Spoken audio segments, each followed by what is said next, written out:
અમરેલી તાલુકામાં આવેલ ગાવડકા શેત્રુંજી નદીમાં 4 યુવાનો ગત સાંજના સમયે નાહવા પડ્યા હતા. ત્યારબાદ નદી કાંઠે કપડાઓ જોવા મળતા અમરેલી તાલુકા પોલીસની ટીમ ઘટના સ્થળે પહોંચી હતી. જે બાદ અમરેલી ફાયર વિભાગને કોલ કરતા અમરેલી ફાયર ઓફિસર એચસી ગઢવીની ટીમ ઘટના સ્થળે આવી પહોંચી નદીમાંથી એક પછી એક યુવાનોની શોધખોળ આદરી હતી અને બહાર કાઢ્યા હતા. આ તમામ મૃતકો ચલાલા નજીક આવેલ મીઠાપુર ડુંગરીના રહેવાસી છે. અલગ અલગ યુવાનો મિત્રો સાથે નાહવા નદીમાં આવ્યા હતા અને આ ઘટનામાં મોત મળતા પરિવાર અને નાનકડા ગામમાં શોકનો માહોલ છવાયો. મળતી માહિતી અનુસાર ચલાલાના મીઠાપુર ડુંગરીના રહેવાસી 20 વર્ષીય ભાર્ગવ રમેશભાઈ રાઠોડ, 18 વર્ષીય નરેન્દ્ર પ્રેમજીભાઈ વાળા, 21 વર્ષીય કૌશિક મૂલજીભાઈ રાઠોડ અને 22 વર્ષીય કમલેશ ખોડાભાઈ દાફડાનો સમાવેશ થાય છે. આ ચારેય યુવાનો મીઠાપુર ડુંગરી ગામના રહેવાસી છે અને વિદ્યાર્થીઓ હોવાની માહિતી મળી રહી છે. અલગ અલગ પરિવારના યુવાનો મિત્ર સર્કલ સાથે નાહવા જતા ડૂબી જવાના કારણે મોત નીપજ્યું હોવાનું જાણવા મળી આવ્યું છે.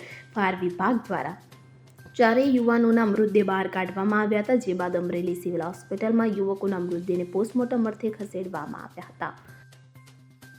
Bureau report CN24 news. હવે જુઓ દેશ દુનિયાની તમામ ખબરો તમારી આંગળીના ટેરવે.